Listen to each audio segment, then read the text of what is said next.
This is the Hosking. This has been my race bike for the season. I've been teasing a video about this thing. I haven't done it yet because I keep making little tweaks and changes and saying like, I want to change that and then make the video, but this feels like a good time to do it. The season has just ended. So like through a full season of racing on it, I got it built up right before Speed Week. We've just ended the season and kind of this is the stopping point I have landed on with this bike. I guess the big headline feature and the main thing I want to talk about here is the frame. This is an aluminum frame. I think the standout detail is this paint job. I hope that the camera will do this justice, but there's all these cracks and kind of purple background with pink fractures in it, kind of like ice, but the ice is purple and pink. And I'm really, really psyched on how this paint turned out. I think if you're going to do an aluminum bike, something that looks a little boutique, I think that's the coolest thing. Another cool feature of this is, so I've got 30C tires on right now, ton of space here. I think I could definitely get a 35. There's actually more space in the back too, which is rare. But yeah, ton of space there, ton of space down there. I might try to get some 35s on here. The company is called Hosking. It is Chloe Hosking, former Women's World Tour rider from Australia, won Tour de France Femmes on the Champs-Élysées. One of the best sprinters in the Women's World Tour for sure. Started this company after the team folded a couple of years ago, had some time off. Ben and I had her on the podcast we were doing a couple of years ago, and I mentioned something about loving aluminum crit bikes, and she said, that is really interesting. I'm working on an aluminum crit bike myself. So that's kind of where the connection was made, and we were able to work with them. So this is a sponsor product for Skyway. Although we just got discounts on these, it was not an exclusive product deal, and we basically don't require anyone on the team to buy anything. If we offer the discount to all of the team riders, but the only things we are required to use from sponsors are things that we get for free. So I did not get this bike for free. I've been really kind of surprised with the amount of aluminum bike talk I've been seeing on YouTube recently. I've seen a lot of videos, including a recent GCN one about aluminum bikes and about their utility and viability as a race bike. And that was my goal with this, was to build it up as a race bike. So aluminum frame, and I just did the video on my CAD 13, which I was really excited about the response. I've gotten a lot of good feedback on that video. People were more interested in it than I thought they might be. So in the CAD 13 video, I mentioned that bike, I'd kind of leaned more toward weight. So this bike, I was going to really go all in on making it an aero crit bike. That's what I've done. I've gone with the Vision. These are the deepest wheels Vision makes. Those are a 60. They're 28 external, almost 30 down here. They kind of bulb out from 28 to 30. I've got a mix of everything SRAM on it. Force crank, red ring, rival derailleur.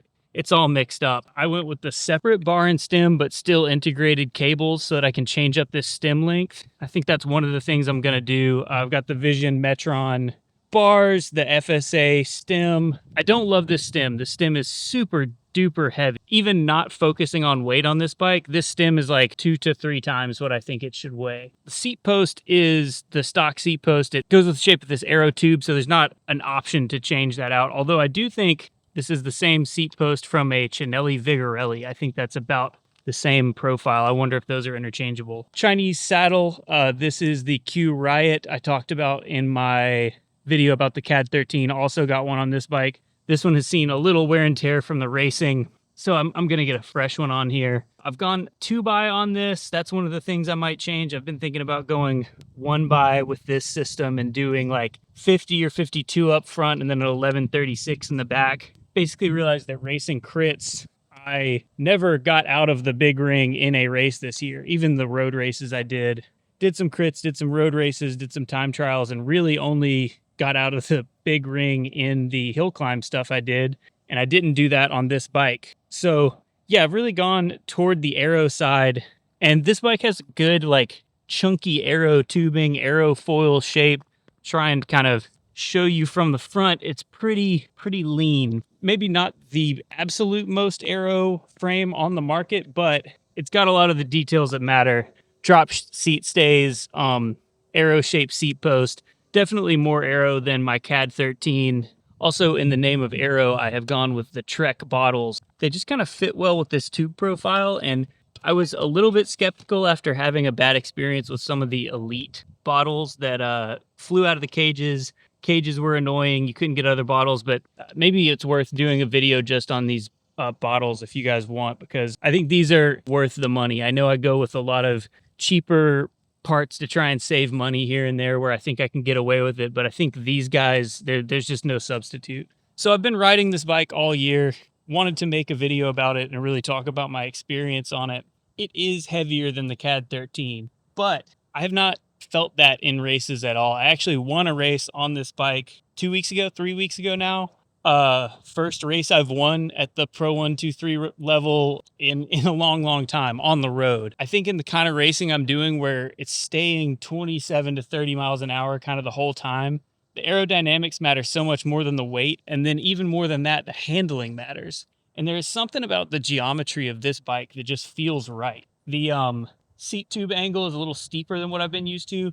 Basically, the geometry feels a little bit more like a track bike than a lot of things I've ridden before. I've ridden a lot of bikes, a lot of road bikes, and this one, it feels closest to a track bike. I don't know how else to say it than that. It feels a lot snappier, but also really planted in the corners. Part of that is also the aluminum. I know that early aluminum bikes had a reputation for being a little bit noodly side to side.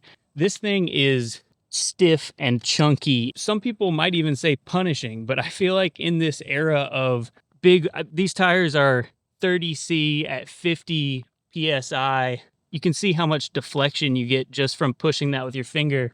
I really want the frame between where I'm putting power in and where it's hitting the drivetrain. I want that to be as stiff as possible, and I will get my suspension from these big tires run at a lower pressure, and that gets you two things. The bike feels more planted in the corner because the tire is deforming to the ground a lot better. You're also not getting any wiggle in the frame. And when you're really wrenching, I like climbing on this bike a lot more than I thought I would. I mean, I've climbed up to this point to film the video.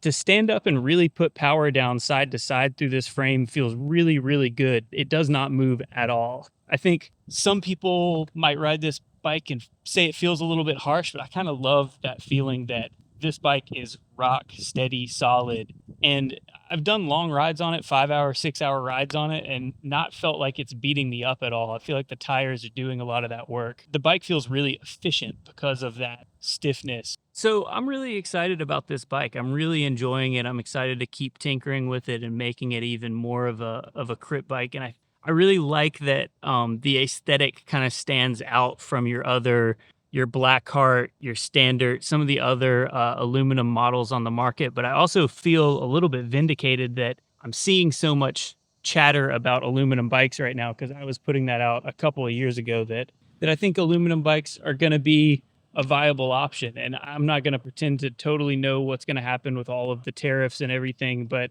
I think as prices rise on things in general, the sort of performance to price ratio that aluminum provides, and the stiffness and resiliency for criterium racing as America goes that direction, it just makes a lot of sense to me. Yeah, I think this thing looks really cool. I'm really enjoying riding it. I'm really, really enjoying winning a race on it. So let me know what you guys think. Is there something else you want to know about this bike? Something else you want to see about it? Should I try and put 35s on it and ride some gravel? I think I could do that. Yeah, let me know.